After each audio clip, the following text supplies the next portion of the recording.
Yo, we are so fucking back. What's good? Another market show, the one that the people want, as we've heard over the last few weeks, man. Dude, what part of the cycle are we in? Are we at the top?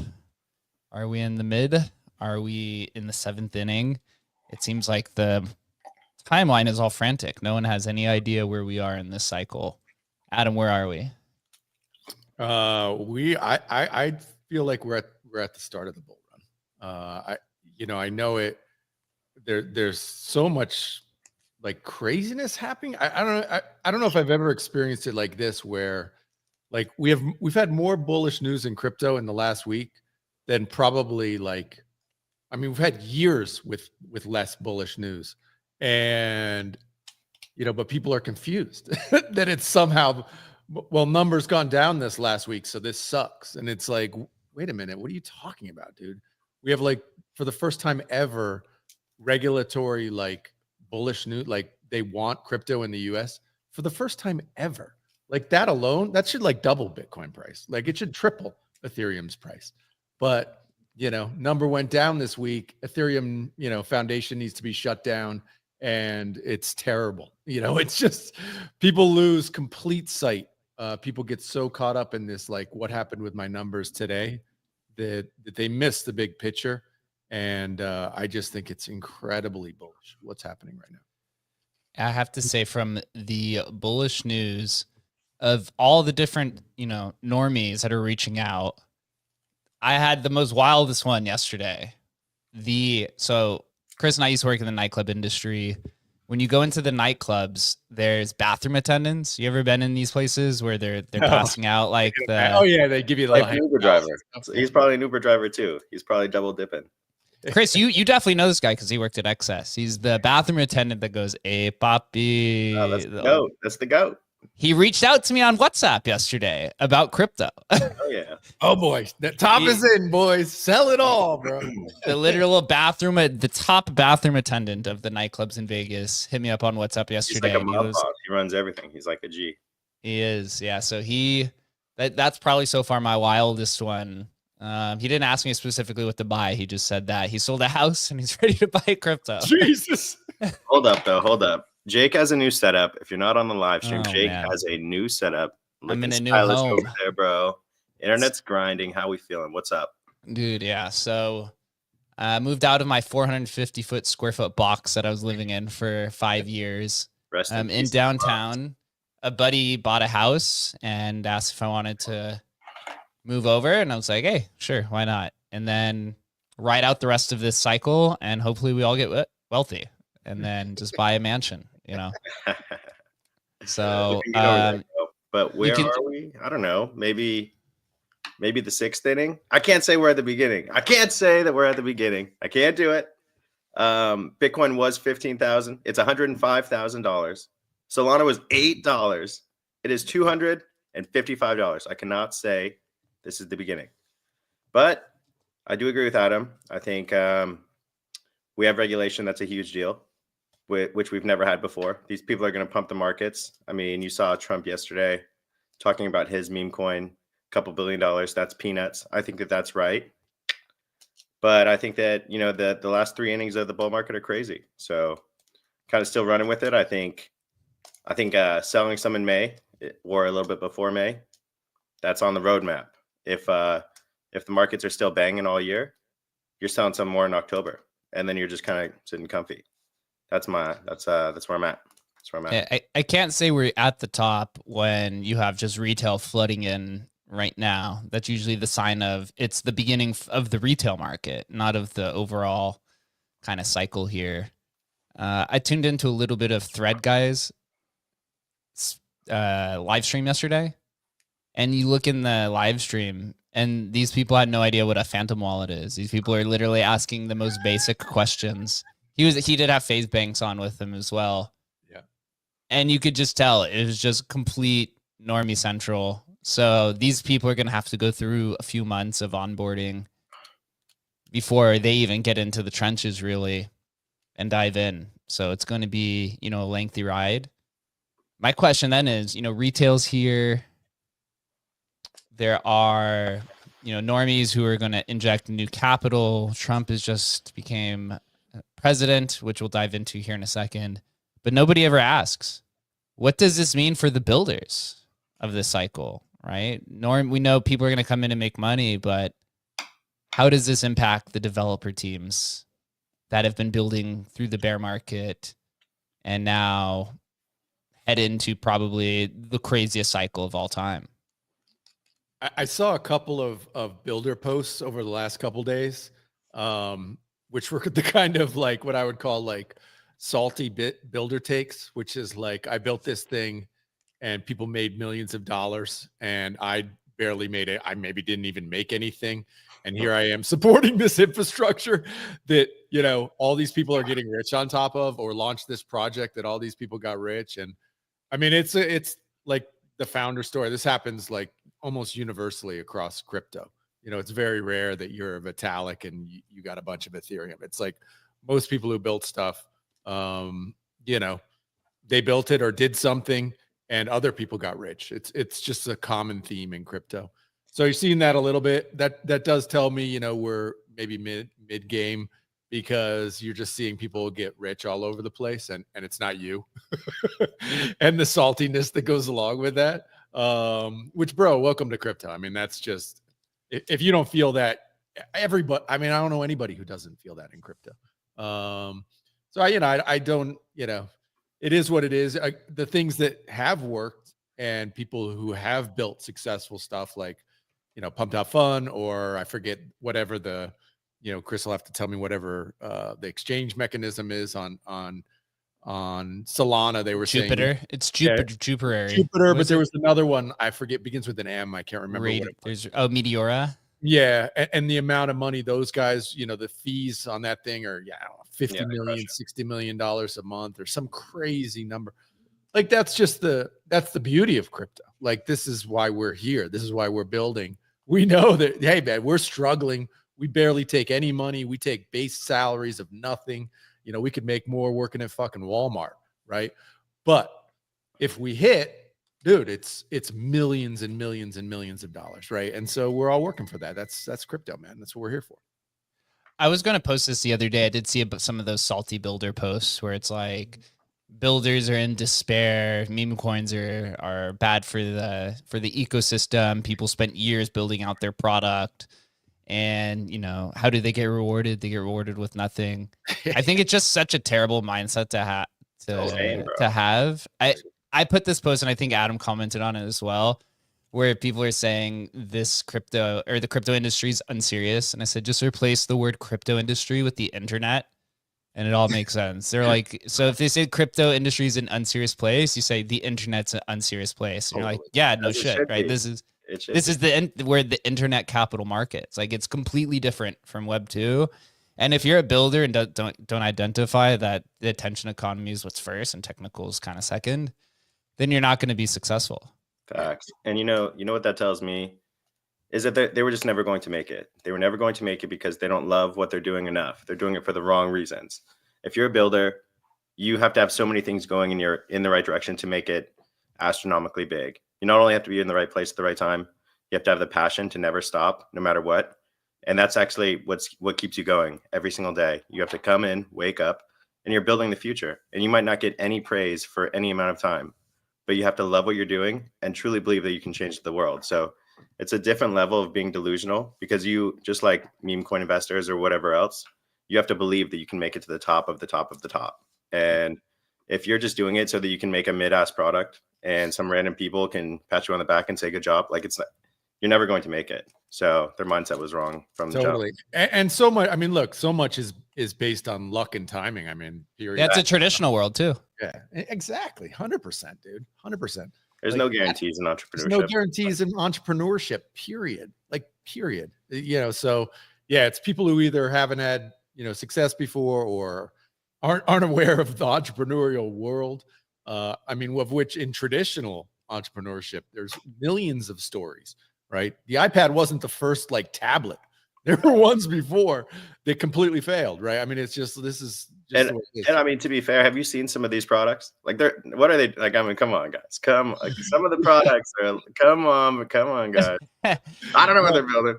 I don't know. We get into then you get into the whole devs build it and they think people will come, without marketing or without strategy. I mean, yeah, it's, bro, that's just business, right? I mean, I come from the traditional business world.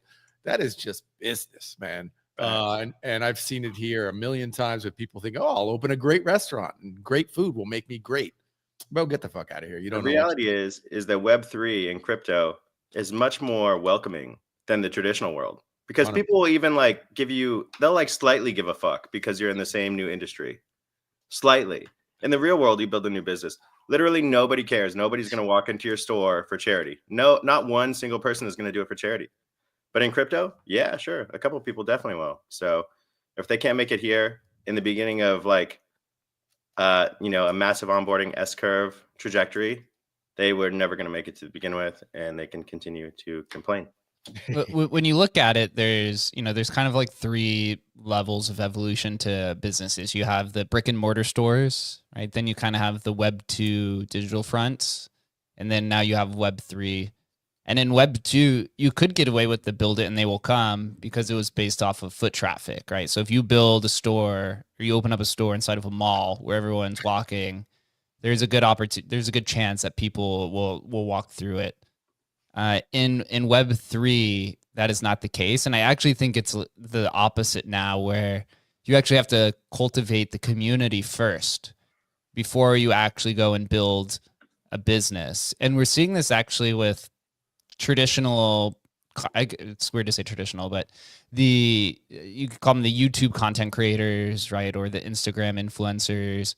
who have built their community and then now built all these side businesses, right? Like Logan Paul, like the Paul brothers and the Nelk boys and stuff like that. They built the audience and then spun off the business. And I think in crypto, it's almost exponentialized to that degree as well. Obviously, you can build a community much faster because number go up is the fastest, is the best way to market.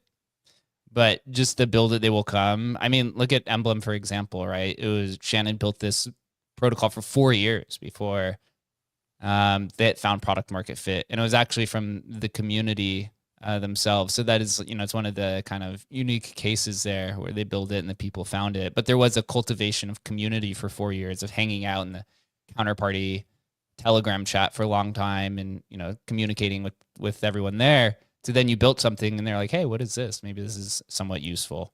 They actually did come though. They actually did come. Yeah. That's actually really, that's why I've said to Shannon and you guys as well. Like it is really rare to find that. Right. Very, very rare to find product market fit that you didn't think was your product. And it just happens that way. That's like, it's 1 in a million. It's really quite extraordinary. What's up, Dogfather? GM. No, GM. I mean that's definitely a super important discussion for everyone who's like playing, and being in the trenches. I mean, for all the hodlers, I think they can chill. Now we have these ETFs that are pumping regularly money into Bitcoin and also the other Bitcoins like ETH. It's not really ETH is not really doing well these days, obviously. But if you're into Bitcoin, I don't think you need to worry too much. It's not parabolic yet, right? It's still like modest. We consolidate, then we go up a bit. I mean, now we consolidate above 100. I mean, come on, this is like pretty cool. I don't need these parabolic moves. They are not sustainable. So I think everything is now a bit more like mature in the Bitcoin ecosystem. And which is fine. So who knows where the cycle is going this time and whether it's more stable. I think Chris got it. You need to have enough liquidity to have a good time, for the next 1 or 2 years if there's another bear market or a longer consolidation. But if you're in like high quality projects like Bitcoin, you don't need to worry much. And the builder side, yeah, man. I mean, it can be super easy to get funding for a business. If you can launch a token successfully, then this is way faster than the traditional route where you have to look for equity investors. So I think the crypto space is still in pretty good shape. And of course, then you need to deliver. But I think if you have a good offering like you guys with Emblem or, with all these AI agency projects, I think you're on the right track. You just have to be on the right meta and then maybe not launch the 50th marketplace or so. Go somewhere where there's really like demand for it. You need to be at the frontier, right? You need to be ahead of the curve and not just doing a Me Too product with the slight twist. And I think you're doing fine. Yeah, I completely agree. Like, the journeys are actually the same. The trader journey, the investor journey, the builder journey. The goals are always the same. You're trying to build, you're trying to catch one, you're trying to grab that one entity and take it to the very, very top. And so, like Adam said, your timing is super important. If you were building a business in the .com bubble, just like you were investing in the top in the .com bubble, your goals were the same, right? Your timing was on point. You're trying to invest in the right product or you're trying to build the right product. So the trajectory is pretty much the same. It's just your execution and, throwing your hat in the ring as a builder, planting your flag. Do you have the skill set to do it? Do you have the team to do it? Do you have the product to do it? A lot of things have to match up, but that payoff, that risk to reward ratio is going to outweigh the average meme coin investor that hits 1 or 2, right? Because you're planting your flag at the very beginning of a new industry and you're trying to take it to billions of dollars, not millions of dollars. That's an order of magnitude difference. One question. Do you guys think I tweeted the other day, I think we're in ICO 2.0, that we may see a wave of like ICO type stuff happen again. I'd love your guys' opinion on that. I think it's the rebirth of tokenomics. I think it's more of a tokenomics 2.0 than an ICO 2.0. We're going to see, I think burning tokens is going to make a comeback. Buybacks seem to be something that's coming into fold.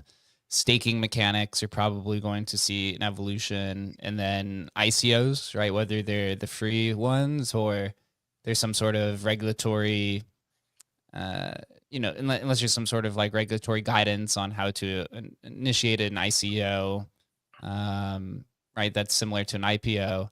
And then there's probably some other future stuff, some new mechanics that are going to be introduced, which I think is very exciting because this is what makes crypto exciting, is the different types of tokenomic structures, not just the same old kind of free launch that gets sniped and then, right, you get dumped on. The idea of, when Emblem was burning tokens like Koval, right? Koval was quite successful at the time because that was something that was interesting to different types of people who were purchasing tokens. So I think we are going to see a rebirth this year, maybe just in a slightly different form. The best way that I would put it is just that we're a token industry. These people want tokens. They want tokens on Bitcoin. They want tokens on Ethereum. They want tokens on Solana. They want tokens on AVAX. We're a token industry. And if we look at the results of the past administration and why they did the things that they did, why did they out-regulate burning mechanisms and these things that can only happen in crypto? Well, because they hated crypto, and that was the advantage. That was the product differential compared to Web 2. And so if they can outlaw that, they basically killed the industry in one single swoop. And so now what are we going to do? We're going to rebuild that back better than ever before. Tokens are coming back, baby. We are so back. But a bigger question is, will Ethereum be so back? I don't know if you guys have saw bro. Vitalik. The Ethereum ball on this channel. Denver is going to be off the fucking hook, man. It's going to be awesome. Vitalik has been in the news. So Trump launched his meme coin on Solana, and within 48 hours, Vitalik said that he was going to clear house at the Ethereum Foundation, saying he's the sole decision-making power for the Ethereum Foundation. Leadership changes until a new governance structure is implemented. Probably some people are going to be leaving. He bought a Milady, PFP'd it. Now he's actually ending some posts with Milady at the end. Chad. Yeah, people are very excited. Also today, I don't know if you saw that the founder of Lido created something called the Second Foundation. I think this was also as an alternative to Vitalik, basically, being kind of the leader of the first one. They said, we're just going to make a second one, which I believe is for a lot of the different builders and developers that have contributed to Ethereum over the last almost 10 years or so. What are your guys' take on this? Give me the Ethereum take, Adam. What do we got? Let's go. My personal feeling is like every time I see a foundation pop up, like to be clear, early on in Bells, we were like, okay, well, how do we organize a foundation? Blah, blah, blah. The more I think about it now, the more I think a foundation's a terrible idea. When I look at what's happening with Cardano, I follow Charles pretty closely, and what's gone on with the foundation there. And obviously what here is, basically it's run by Vitalik. It doesn't seem great. My personal belief, when these organizations get big like this and you're spending $100 million a year, it just becomes a grift for insiders, where it's just like, it just becomes basically government bureaucracy at that point in time, which is, how do I stay close? And you read it, if you've read these threads where people are just concerned about, losing touch with Vitalik, where they won't speak up to him because they're worried about losing their place in their, 150 or 200 grand a year salary type of garbage. And that sort of thing is completely the opposite of what crypto is. Dude, crypto is a free market, winner take all, cutthroat thing. And if you don't have if you have an organization like this, I think you got to have a killer organization, which is, this thing is lean and mean. What does it do? Okay, what puts on conventions? Great. These conventions are lean and mean, and we bring in builders. We do this sort of stuff, but it's tight. You run a tight ship with like metrics that, the people who are running the ship need to be held accountable to. And instead, I think what's happened is you just have a bureaucracy of people who are looking to maintain their position because it's a super high paying, awesome gig. And that's just not what you need. Not in crypto. You need crypto to be vigorous and battle and fight and to win. What do you think about the token? What do you think about the token? Are we going up? I still think that for all the badness of Ethereum, I think it still has one of the top 3 or 4 leaders in all of crypto. Yes. In an attention economy, Vitalik is still top 3 or 4, and hard to bet against that. I like the L2 strategy. Said that a couple times. I like the L2 strategy on Ethereum. Obviously it's not paying money to Ethereum yet, but it could. So I still think ETH maintains its dominance unless frankly, unless Vitalik gets hit by a bus today. I mean, that's why you have these risks with Ethereum. Facts, bro. So I don't know. There's a lot to not like, but there is obviously a lot to still like about Ethereum. This is where I'm at. So I guess I have to preface it again, back to the New Year's predictions. And I hate that I have to be the Ethereum bull. I'm not the Ethereum bull. But you can catch these narratives, and I've seen it time and time again that when you're out of flavor, you're so out of flavor. Like, we have seen the greatest entrepreneurs of our generation be out of flavor. Elon Musk, Zuck, everyone, all the top entrepreneurs in the world. Tesla will never make it big. Tesla's producing more cars than anyone in the United States today. It's absolutely mad. Vitalik literally led the market by innovating on smart contracts, bringing them mainstream. He has one of the most advanced development teams and decentralized development teams in the entire world working on Ethereum today. And so it's so easy to get out of flavor just because the price might not be moving. But if we're going into a true crypto bubble, these things are going to go crazy. These are going to go wacky. The token is going to go nuts. So I think Ethereum to 15K, you can book that. And I think it looks better. Oh my God. Better and better every day. Like, I made that a month ago. Just like I made Bitcoin when Bitcoin was 15,000. I said it was going to over 100,000. No one believed that. It's the same thing for Ethereum today, but the Ethereum bet today is so much better than the Bitcoin bet last year. Wow. Just because the infrastructure is so much better. Yeah. And I saw it with Tesla. I saw it with every single big company that we had today, where everything on the ground, all of the data was telling you that this thing is going to go parabolic. There is so much innovation happening on the ground level, but the price can be distracting. And so this is one of those situations where Vitalik, you just need to let him cook. Let the boy cook. Dude, we were just scrolling through his timeline here on the live stream, and Vitalik looks like he's in war mode. I would be more worried if he tried to abandon his layer 2 protocols and strategies. Yeah. And people were calling it remember last year, people were calling for it many times. He has a vision and he's locked in on it and he's not being persuaded off of it. Let him finish it. He's almost there. Like, I mean, L2 is, look at how many there are. No, it's crazy. The L2 strategy is well. We all know the number that are coming, right? This is like, it hasn't even started yet. There's going to be a wave of L2s. So I hate that I'm the Ethereum bull, but let the guy cook. The Ethereum Foundation has said that they will be allocating 50,000 ETH worth about $167 million as of today to support the DeFi ecosystem. So we wonder where Jake that posted about that. I think I was the first one to call it that Ethereum this year will have a Michael Saylor. He'll come out from the woodworks some way. Someone's gonna Michael Saylor and MicroStrategy to Ethereum what he did to Bitcoin. I think it might be Trump. I don't know if you saw World Liberty Fi. They spent for 47 million on ETH and 47 million on WBTC. The maxis were just in absolute disbelief that they would tokenize they it can on never Ethereum. Be happy. They will never be happy. Stop Bitcoin. He spent 4.7 million on Link. I think there was a few other. I think they were literally all ERC20 tokens. Tron. He bought Tron. Oh, got Tron too. Simon had a funny ass post today of what he would do if he was in charge of the Ethereum Foundation. Let me see if I can find it. Yeah. So, Justin, isn't he on his Trump team?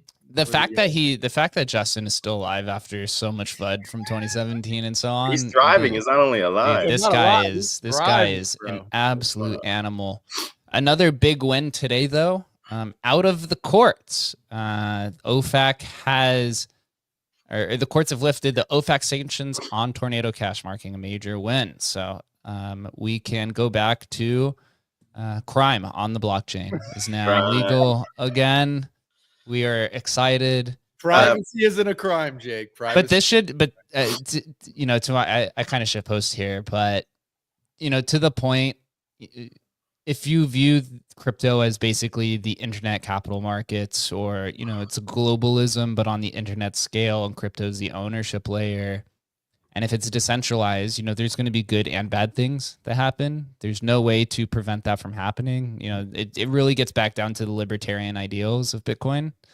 And it feels like we're starting to get back towards that direction where, hey, you know, it takes the community to self-police some of the bad actors. And before the last administration came in with a heavy fist to try to do that, it felt like the crypto industry was doing that already. I mean, when you looked at, if you remember the ICO era, there were so many different teams who were building different types of tools to, you know, seek out the scams. Obviously, you have people like Zach XBT and the on-chain sleuths come in and try to figure out, you know, how to identify different types of malicious crimes. Although, you know, they might be out of business the next few years for what happens here. But I think the crypto industry is really good, and the internet is really good at doing this. You see this happen also even outside of crypto with like the YouTube kind of community, who is able to, you know, identify grifters, right, in terms of like the coaching kind of industry and all of this type of stuff. And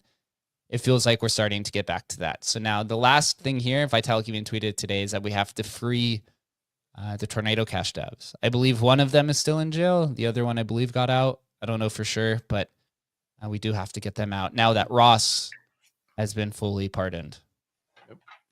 Yeah. Go, Adam, crush it. I was just going to say, yeah, I saw a post from, I think it's Roman, the guy's name.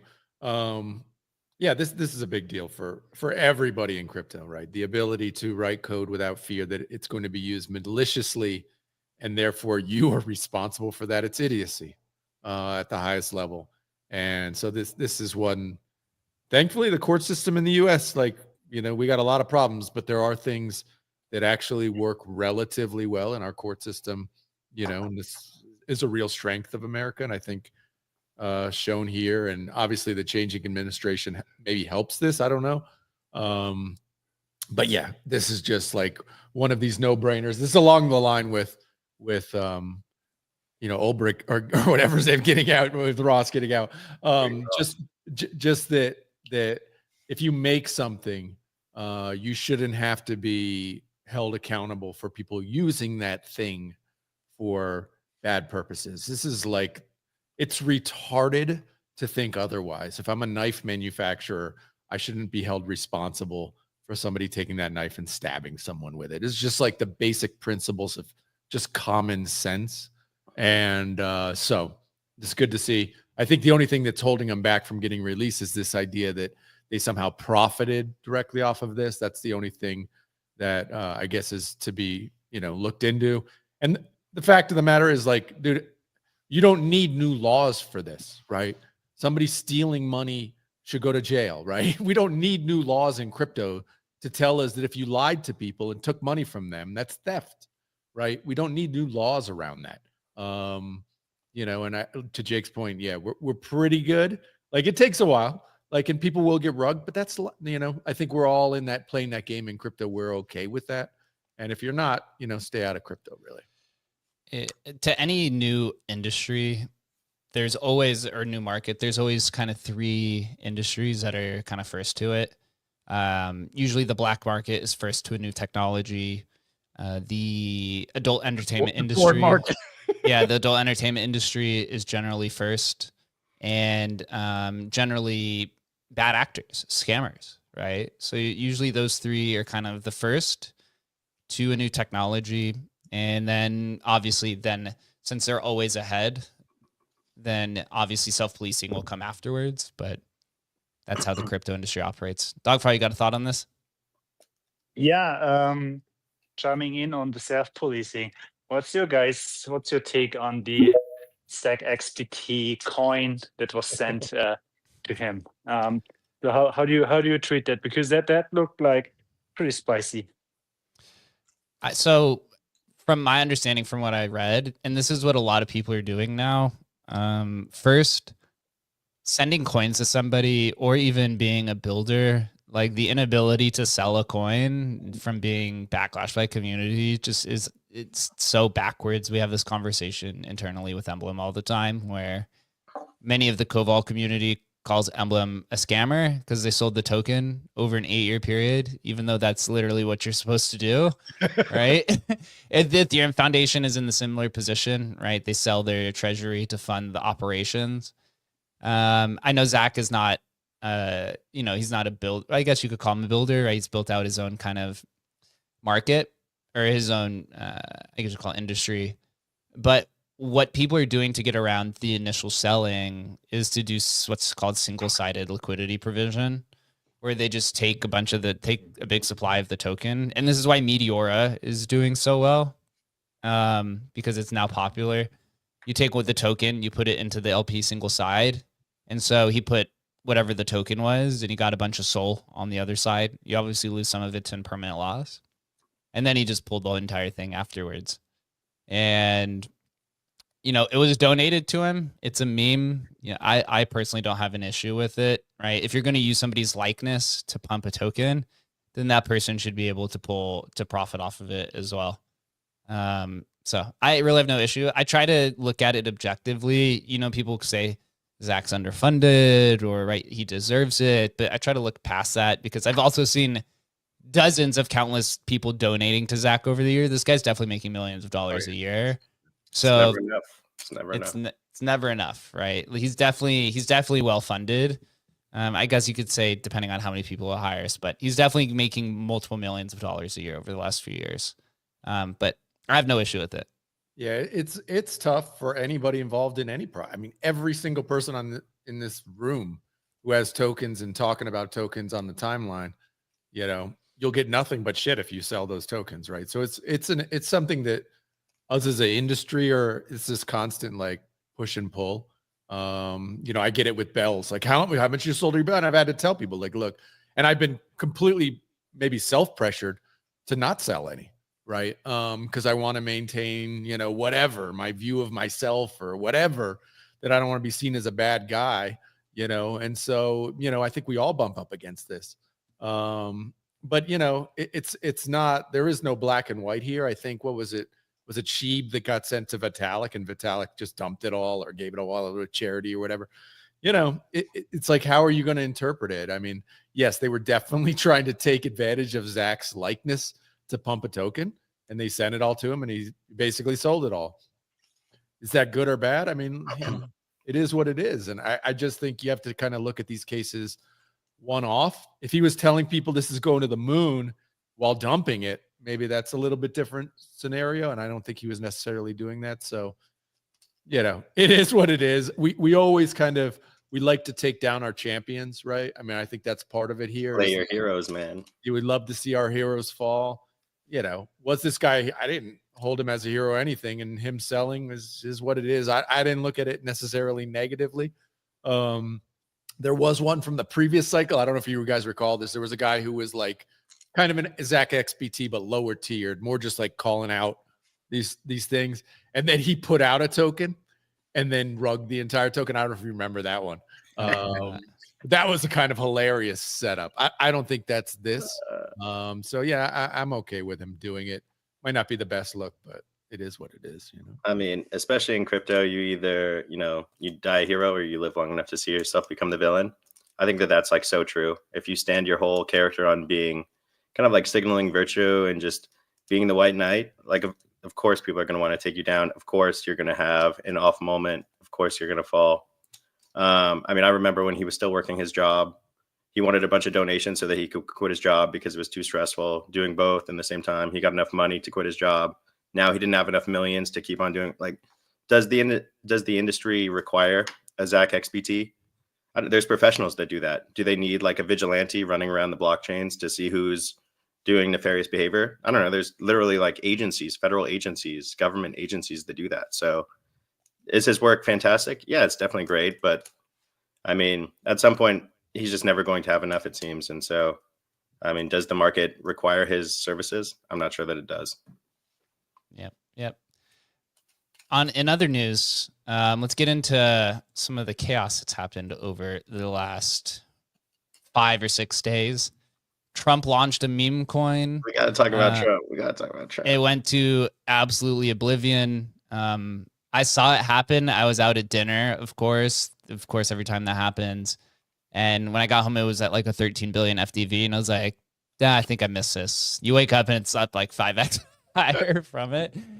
CNBC reported yesterday that there's a Trump meme coin ETF has already been in the works. There's speculation in terms of what he's going to do with the 80%. Melania, there was a Melania token that was launched as well that pumped a little bit. Seems like it was rushed, but still trying to capitalize on the attention. I think the Trump fees generated close to 100 million. And again, the single-sided LP, I believe they sold off like 5 or 6% through that single-sided LP. I believe they're doing the same thing with Melania as well. He noted yesterday that he was aware, Trump in a press conference, that he was aware and he launched it, but hadn't been following it. And then afterwards continued to call multiple billions of dollars of profits peanuts. And so, we'll get into some of the policies and things after this, but Trump launching a meme coin, what are our thoughts on it? Do we think that this eventually can flip Doge? And then what do we think he may be doing, or his team, with the 80%? Well, I do have to say, first and foremost, we were absolutely right, knowing that a Trump-endorsed meme coin would go to $1 billion like the fastest ever. We knew we were right as rain about that. People were like, "Oh no, it's not going to do." Bro, we called that like a rock. I mean, just 100%. And I was a little salty on the timeline missing out because I've told you, like, I think I've tweeted about it, like that DJT or whatever. I was early on that one. Oh, relatively early, sub like 100 million on that one. And, I just recognized, bro, that was like, bro, I'd be on my private island right now with what I got into DJT. So fuck you, Skrelly, man, or whatever. But, good or bad for crypto, it is what it is, man. I mean, obviously it sucked liquidity out of probably every meme coin on earth got hit that day. And who knows? Like, who knows what happens with meme coin? Obviously, it's going to dominate. Dude, you have 4 years of this coin going to be continually in the news.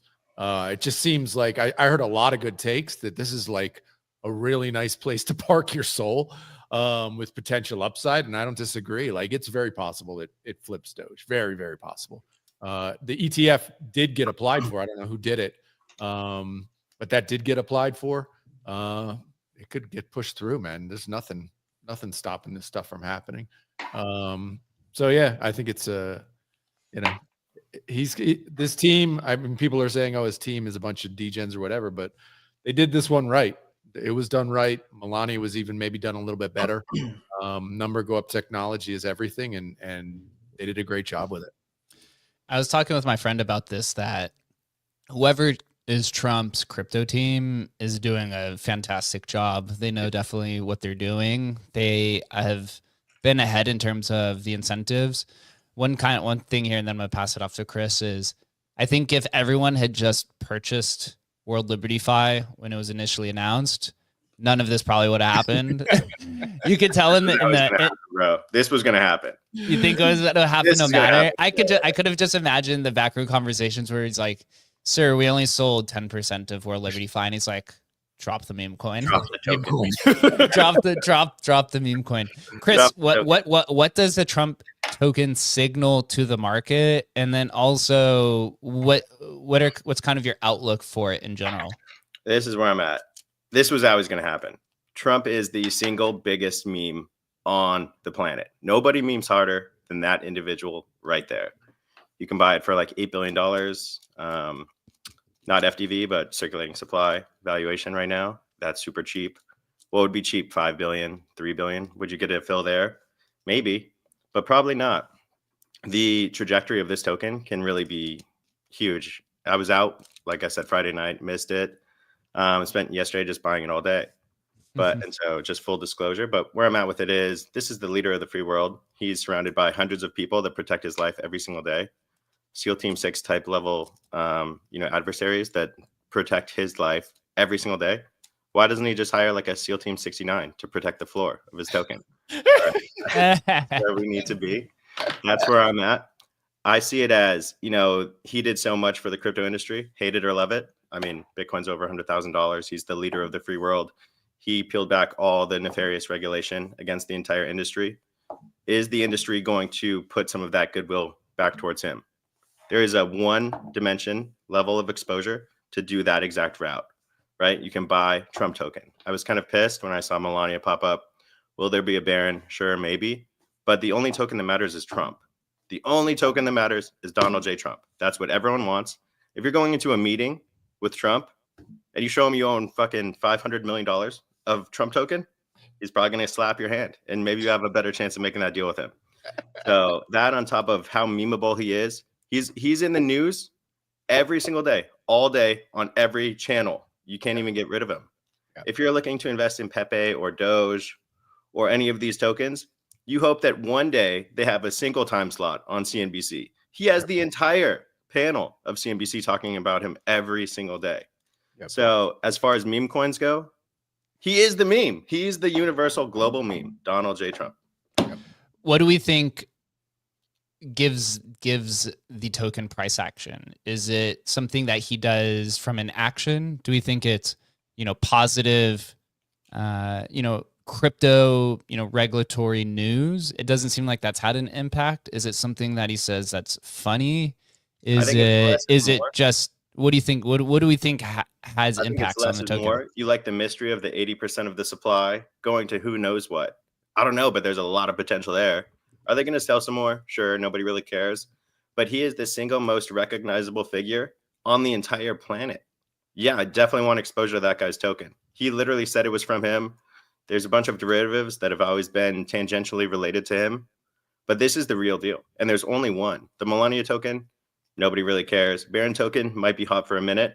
But this is the Trump token, the leader of the free world, the most powerful man on planet Earth for the next 4 years, at least. Do you have any concern? I'm actually very much with you. My question, though, the main concern for me is that they basically sell so much into any sort of price bump that, like, yeah, at 8 billion, it actually seems like shit. This could run to 120 billion, right?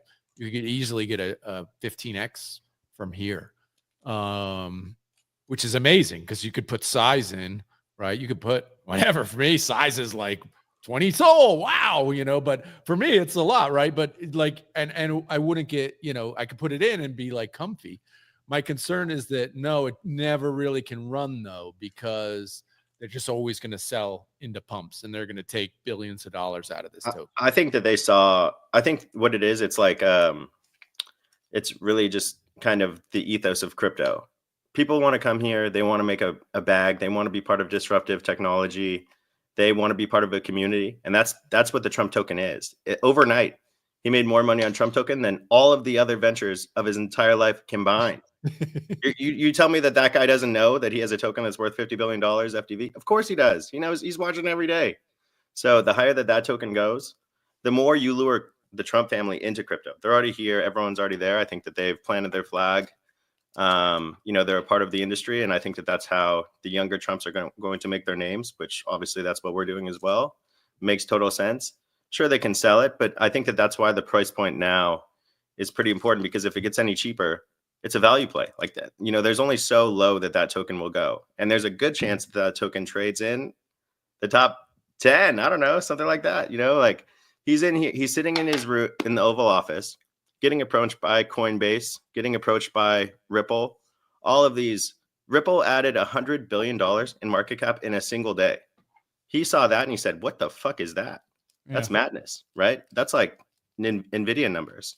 And this is the very beginning of the industry going mainstream, right? So does he want a token that can possibly add $100 billion in a single day? Of course he does. And I think this is his opportunity to do it. And if anyone wants any type of goodwill, if anyone wants to kind of impress him, if the industry just wants to pay him a little bit back, I think that like buying this token is kind of a proxy for all of those things combined. And so there's a lot of routes that can just pump this to the stratosphere. And the fact that there is only 20% circulating supply, that means like there's very small amount of tokens available. So I like the token. I'll take the opposite approach on this. I don't think it flips Doge. I think Doge continues. I think Doge is the internet's meme. Although everyone loves Trump, Trump is kind of the world's meme. I think I'm gonna play the similar thesis I have with Dog, where the Lindy effect of its on-chain community is strengthened every day, and it's tough for a newer competitor to come in and upend it. Although if anyone were to flip it, it was probably going to be Trump.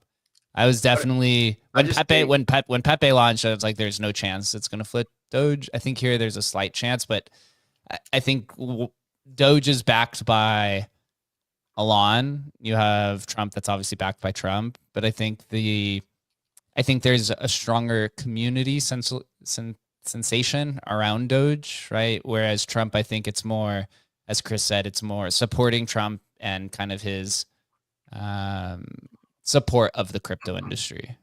And just kind of to follow up on that, you have two different buyers. Who's buying Doge? Retail, people that think it's funny, people that want to make a little bit of quick money. And maybe some institutions, who might be the DJT buyer, the Trump coin buyer? Could be a lot of institutions. It can be wrapped up in a lot of these ETFs alongside Doge. Mm-hmm. So just the marginal buyer, I think for Trump has the potential to be orders of magnitude bigger than the average Doge buyer. That makes sense. Yeah, you could see sovereign wealth funds, right? Like Saudi Arabia coming in and just buying. They'll just say, we'll buy 1% of it. And these are, if you buy $50 million of that token, $50 million isn't a ton of money to a lot of these, heads of states, sovereign wealth funds, just political figures, massive CEOs, whatever it may be. I mean, how many of them are going to do that? If you want to get in Donald Trump's good graces, that's probably the number one best way to do it. Hey, I just bought $100 million of your token on the open market. I want to have a meeting. It's an interesting thesis. I looked at it as like, well, how low could this go? Right. When I saw it at whatever, I don't know, 6 billion yesterday, I was like, what could it go to? Like 3? Like 3's like the floor. Yeah. It's like, maybe it gets cut in half, but it's not going to 100 million. Right. So no matter what they do, right. Unless they're idiots and just dump it all, which is not going to happen. Right. So it's like, yeah, there seems to be little downside. You have kind of like this downside protection with almost, or just a lot of upside protection or a lot of upside potential. Seems like to me. One thing that I didn't mention is that the left hates crypto and they hate Donald Trump, and they are going to hate seeing that coin go to the most ridiculous level. And they're going to have to report on it all day. And that alone, man. I mean, you look at something like Fartcoin. You have to roll some of that Ethereum into this, man. You're convincing me, man. I mean, it's like the Fartcoin narrative, right? It just pisses off Main Street. And they're like, what are those idiots doing? And for the left that controls all these media channels, they're already pissed that he dropped the token and made billions of dollars. What if he makes hundreds of billions of dollars? I don't know. So, I mean, they're going to get fried on this. It's clear to me. So that's where I'm at. That's fun. So going into some of the things that Trump has done over the last 48 hours since he's been president, he's definitely come in with a strong fist. He is, I guess today he's come in and said that he's considering abolishing the federal income tax, which he had noted. He's actually been so far pretty good on a lot of his things that he said he was going to do. Trump admin today said they're considering to sell 2/3 of the federal government's office stock because commercial is out. Everybody is now digital. Today, just like 30 minutes ago, he said that he's not looking to hurt Russia. He's looking to end the war, and goes on to talk about how him and Putin have a good relationship. He's now issued a communications blackout for the federal health agencies. The CDC, FDA, HHS, and NIH have been told to pause external communications. Like there is obviously yesterday he announced the Stargate project, $500 million. That's going to be 500 funded billion. by 500 billion, excuse me. That's going to be funded by SoftBank, OpenAI, Oracle, MGX, as well as people like Microsoft, Nvidia, Oracle, and so on. And even so much that kind of weird movie going on. Elon Musk says they don't have the money, and then Sam Altman comes in and says that he respects his accomplishments and thinks he's the most inspiring entrepreneur of all time. Man, are we in for a fun bro 4 years? That's what we I'm telling you what else does he have? If you want to light the rocket ship on fire, say you're doing away with federal income tax. Holy cow. I mean, literally, America would be, again, I mean, it already is, but you want to just like make people go crazy.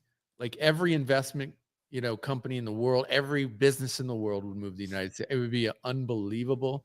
I don't think it's going to happen because I think the entrenched interest is too much to make it happen. But even teasing it out there gets people so excited. It's hard to even fathom. People are, definitely excited. The last few weekends that I've gone out here and when I've gone to some restaurants and different places, every single waiter or waitress or server I've had has brought up that Trump is abolishing no taxes on tips. He's everywhere. It's everywhere, dude. I mean, right? Chris and I worked in the nightclub industry for 10 years each, and the IRS is the biggest nuisance of all time. They're a bully. I mean, I got audited 3 years in a row from the IRS. That's literally the max that they could do.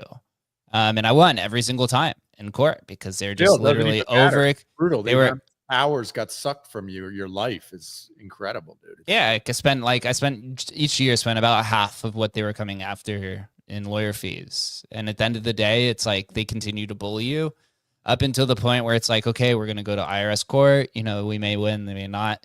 And every single time it got settled right before it actually went to the court. And it's just like, they're just extremely bully-esque. And they were never right any single time. So people are listening, abolishing a lot of this stuff, I think is probably directionally right. I don't know if you could just completely obliterate a lot of this stuff, as Adam was saying, but there definitely needs to be some refinement. About just like you would a business, you're diversifying your revenues, right? You're getting away from a single point of failure. That's what every company should want to do. So yeah, it makes a lot of sense. The media up in flames every single day. I can't believe Trump is doing this and that. It's literally exactly what we voted for. He literally campaigned telling you he was going to do all of this stuff. How is this surprising to you? Oh my God, he's deporting illegal immigrants. He literally told you that was like the main promise of his campaign, and you're surprised that he's doing it? Incredible. But I did just want to take a minute and just say, you talked earlier how the Bitcoin maxis are just never happy. Laser eyes are never happy. It's wrap BTC that they're buying, whatever it is. They find the smallest things to be upset about every single day. But Bitcoiners won, man. We freed Ross. Bitcoin is a global asset that's available to everyone around the entire world in the most serious way possible. Crypto is going completely mainstream. All of the people that were here for years and years and years beforehand were totally justified and absolutely correct in the biggest way. And it's easy to lose sight amongst everything of how far we've come. But Bitcoiners won, man. And I just think that that's the coolest thing that I've ever been a part of. Agreed. As far as the federal income tax, I mean, the amount of unlock of energy that would provide it's honestly, it's hard to even comprehend. And I just look at it as like how much, I mean, we're not even rich people, well, maybe Chris is, but here, me and Jay, but the amount of man hours and mind space that's required every year in April. How many days do you spend doing this garbage? That unlock, and we're small potatoes. When it gets to like levels above that, it's literally millions or trillions of man hours every year. That kind of unlock and freedom that unlocks, it would be the most bullish thing I've ever seen in my lifetime. So yeah, that's a dream. Like if that would happen, it would be literally a miracle. But yeah, we can all hope, man. I mean, even just holding it out there makes me feel incredibly bullish. I mean, anytime you think about what does reducing regulations do? I don't know. Look at the California wildfires that just happened. Like, what's the first thing they do to bring back building and stuff? It's like, oh, you just remove the regulations. You remove the regulations, all of a sudden people build their houses back quick, right? So yeah, and you look at the IRS and all that is, well, I'm a libertarian, so it's like, I think of it as theft, but beyond that, it's mental drain on your populace unnecessarily that could be unlocked, and that would be incredibly bullish for America. And just on that, it's the tax code was never to collect taxes. It was always to entrap Americans. That's how Al Capone was caught. That's how all these RICO charges are always filed for tax evasion. And the tax code just keeps on getting complicated and more complicated and even more complicated.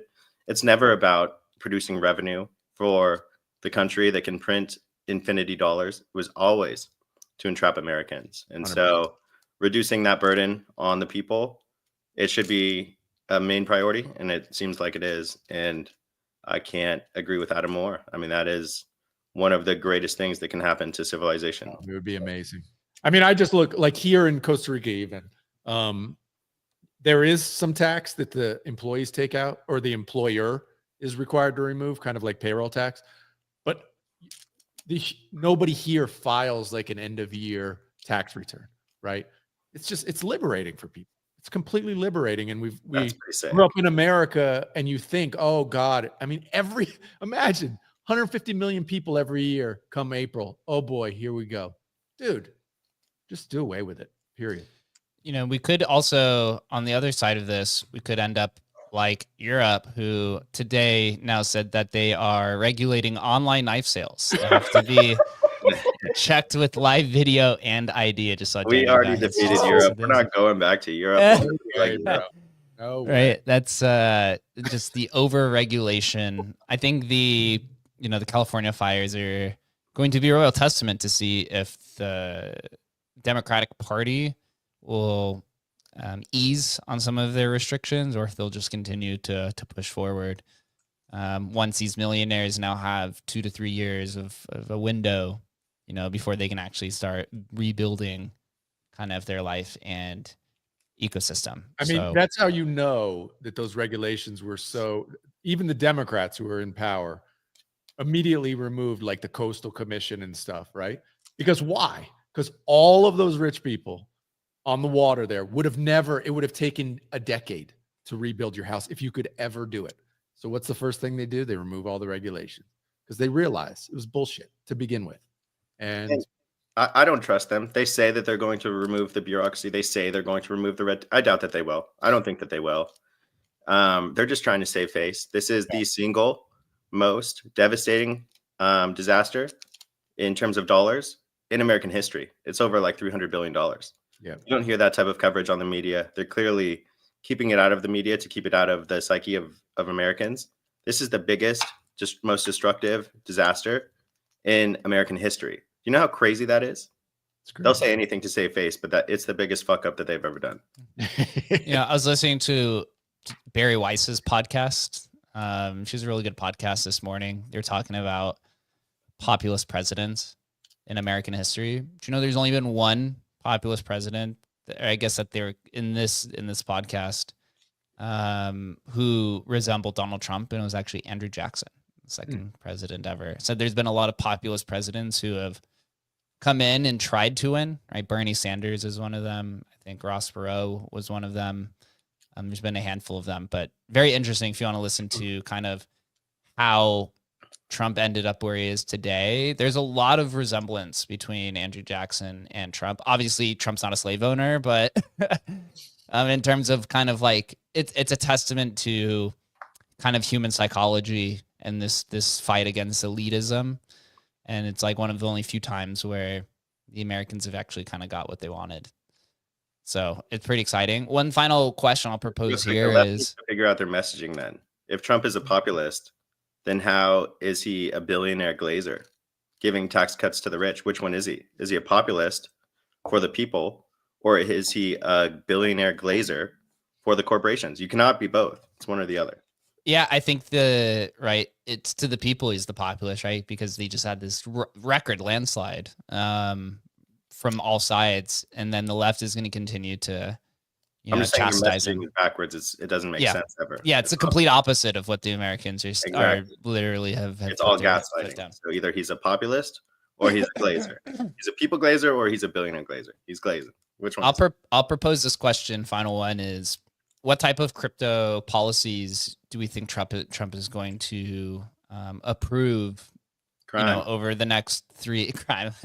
We did see that there's a crypto 2.0 SEC, or there's a crypto, was it task force for the SEC, which is led by Hester Pierce. I saw she bought a CryptoPunk. I don't know if that was true or not, but I did see that she bought a women punk on my timeline. Could have also just been a shit post. Yeah. But do we think the SB1 thing, is approved, which is where banks can hold crypto? What else? Is there anything else that comes to mind, Chris, when you think of what Trump will do for the industry in terms of effective policy? I think that was the SAB 121, allowing banks to custody crypto without having the same level of reserves. I think that's going to get repealed. So that'll go into effect. What people don't realize is that all these banks, they already built out these custody solutions and they were blocked by the previous administration. So as soon as that's repealed, they're ready to go. They have teams in place. They have the infrastructure. It's already built out. I think we're going to get a lot more ETFs. I think crypto and Wall Street just merge. So whatever policies that takes, it just seems that we're going to, the president launched a token that he's aware of. Tokens are going to be everywhere. That was the vision that we had so many years ago. That's where we're going. We're a token industry where everyone's going to have a token. And so whatever regulations we need to repeal to keep that going, I think that just continues. Bro, crypto super cycle, man. Don't sell your bags too early, man. May be too early. Maybe. Who knows, man? It's this is one of those times where you just feel that everything is kind of going right, waiting for the fucking ball to drop, but just feels like, well, this is what we talked about for the last year. Change in administration will be incredibly bullish. First time it's happened where we have a pro-crypto president, pro-crypto administration. Frankly, I think we're just all too short-sighted right now on short-term gains, rather than the entire industry just going from 3 trillion to 30 trillion, right? Or more, right? What does that look like? I think just keep that in mind a little bit. Yeah. Made in USA. I have this by market cap right now. Sorry, just 562 million. We applied for Tensor. We'll eventually apply for Keys as well once that is kind of launched. But how funny it would be one day we come in and Bitcoin is at the top. And that's how they announced that the CIA made Bitcoin. It's made in the USA. Hey, Bell's Coin made that list. Scroll all the way to the bottom, baby. Bell's Coin's down there. Let's go. That was maybe because we were maybe the first guys we're way down there. We're all the way down to get on there. Dogecoin, and somebody pointed out Litecoin's not even on there yet. I was like, whoa. So yeah, there's Bell's right there. There it is. That was pretty funny that we were able to get in there early. I think we were the leader yesterday and top gainer yesterday, which was funny. But yeah, it was really cool. They put that out. I think it got a lot of traction for them.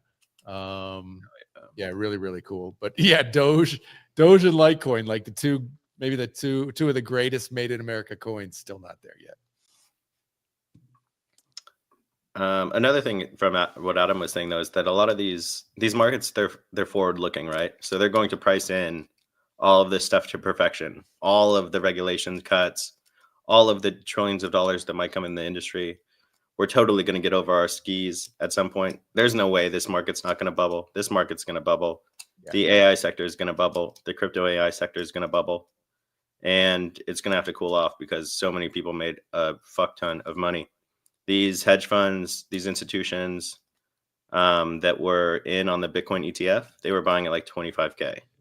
A 10% gain on Wall Street over a year, because they have billions of dollars allocated, is a massive win. A multiple of maybe 10 or more is fucking insane. And so they're coming up on long-term capital gains probably around February, March, April. I think they're selling some of that. All right. You guys heard it here first. Another awesome conversation. We have a long few years ahead, but it sounds like they're going to be absolutely fun, chaotic.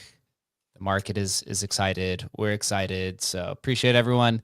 If you're new to the show, we host a show Tuesday through Thursday at 11:30 a.m. Eastern time. If you want to stay in touch, please follow the Emblem account who's hosting so you could see all the cool stuff we're building. Also, our AI project, Agent Hustle, is on stage. So make sure you are following that account. There's a lot of fun stuff that's going to be happening there as we go build it out. I have to say, I've been having a lot of fun building out Agent Hustle. A completely new ocean. I've learned a lot about how AI works. I'm still, maybe 10% of what actually is capable. But it is, fun to have these conversations internally to figure out how to build this stuff is a really, really exciting time. Tomorrow we are hosting the New Bit guys who are building Goldenals, which is a unifying fungible token standard on Bitcoin. Should be interesting from there. With that, we will wrap it up for today. Everyone, enjoy your Wednesday. Stay safe out there. Let's go. And we'll see you guys tomorrow at 11:30 a.m. Eastern time. Peace.